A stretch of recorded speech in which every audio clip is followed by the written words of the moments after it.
এই যে দেখুন বক ফুলের পকোড়াগুলো কত সুন্দর হয়েছে, একদম মুচমুচে আর দেখতে কতটা সুন্দর হয়েছে দেখুন।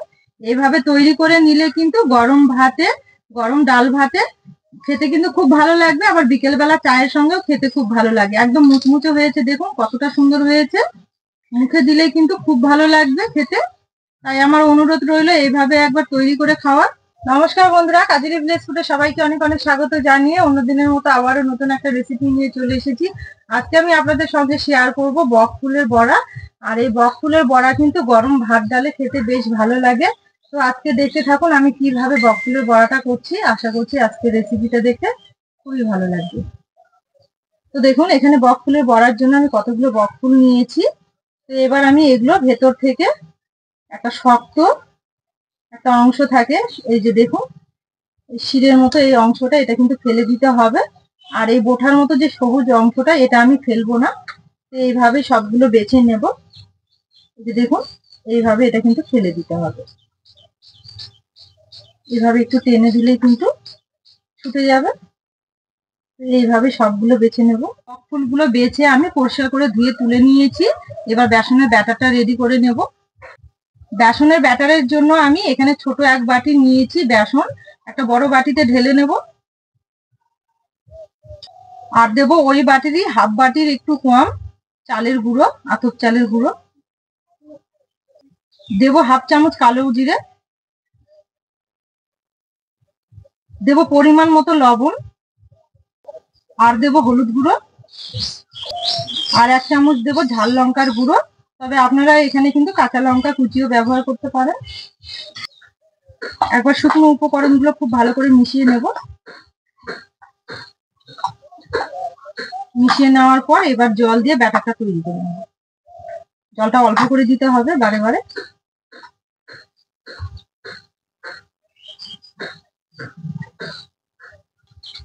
তো দেখুন ব্যাটারটা আমি এইভাবে খুব সুন্দরভাবে রেডি করে নিয়েছি। এইভাবে রেডি করে নিতে হবে, একটু থকথকা টাইপের, খুব পাতলা করলে কিন্তু ভালো হবে না।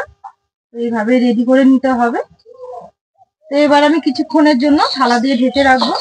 বক ফুলের বড়াগুলো ভেজে নেওয়ার জন্য উনুন ধরিয়ে কড়াই বসিয়ে দিয়েছি। কড়াই গরম হয়ে গেছে, এবার তেল দেব। এবার তেলটা একটু গরম হয়ে গেছে, এবার গরম তেল তুলে আমি ব্যাটারের মধ্যে দেব।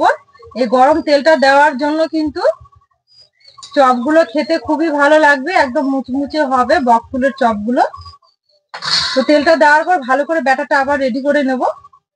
তেলটা ভালো করে মিশিয়ে নিতে হবে এইভাবে। তো এবারে একটা করে বক ফুল নেবো আর ব্যাটারের মধ্যে এইভাবে ওলট পালট করে নেব। এইভাবে একটু ঘুরিয়ে নিতে হবে, কোট করে নেওয়ার পর তেলের মধ্যে ছেড়ে দেবো।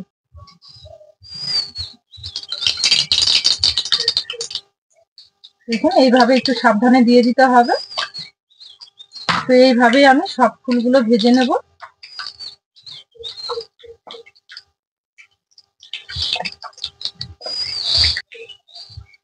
তো বড়াগুলো দেওয়ার পর এইভাবে একটু ওলট পালট করে ভেজে নেব।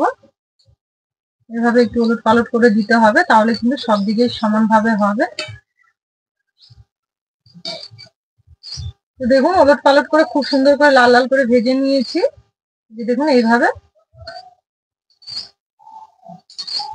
এবার তুলে নেব। তো একইভাবেই আমি সবগুলো কিন্তু ভেজে নেব।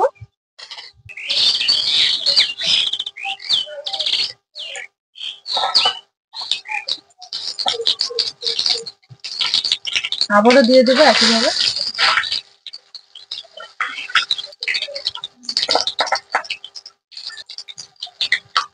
এইভাবে বক ফুলের বড়া ভেজে নিয়ে গরম গরম ভাত ডালে কিন্তু খেতে খুব ভালো লাগে, বা বিকেল বেলা এমনিও ভেজে নিয়ে খেতেও খুব ভালো লাগে। বেসনের ব্যাটারটা তৈরি করার সময় আমি কিন্তু কোনো রকমের চিনি দেইনি, আপনারা চাইলে কিন্তু চিনিটাও দিয়ে নিতে পারবেন। চিনিটা দিলেও কিন্তু মিষ্টি মিষ্টি লাগবে আর মুচমুচে হবে, খেতে কিন্তু খুবই ভালো লাগবে। তো আবারও আমি উলট পালট করে ভেজে নেব। এভাবে একটু উল্টে উল্টে দিতে হবে।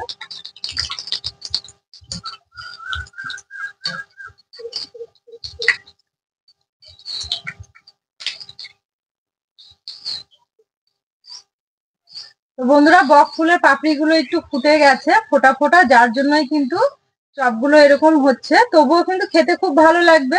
আর আমার চ্যানেলে আপনারা নতুন যদি কোনো রকমের রেসিপি বা যে কোনো রান্না দেখতে চান, তাহলে অবশ্যই আমাকে কমেন্টে জানাবেন।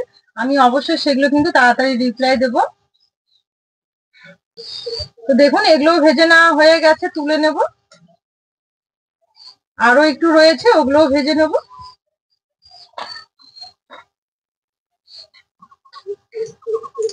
তো সবগুলোই আমার ভেজে নেওয়া হয়ে গেছে, এগুলো তুলে নেব।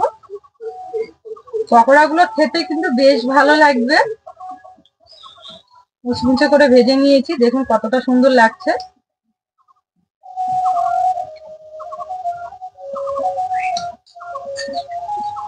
এই যে দেখুন পুরো এক প্লেট হয়েছে, কতগুলো হয়েছে। আমাদের বাড়ির সকলের কিন্তু হয়ে যাবে গরম ভাতে।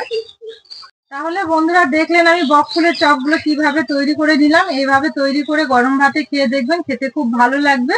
আর আমার এই রেসিপি গুলো ভালো লাগলে আমার চ্যানেলটি সাবস্ক্রাইব, লাইক, শেয়ার করে পাশে থাকবেন।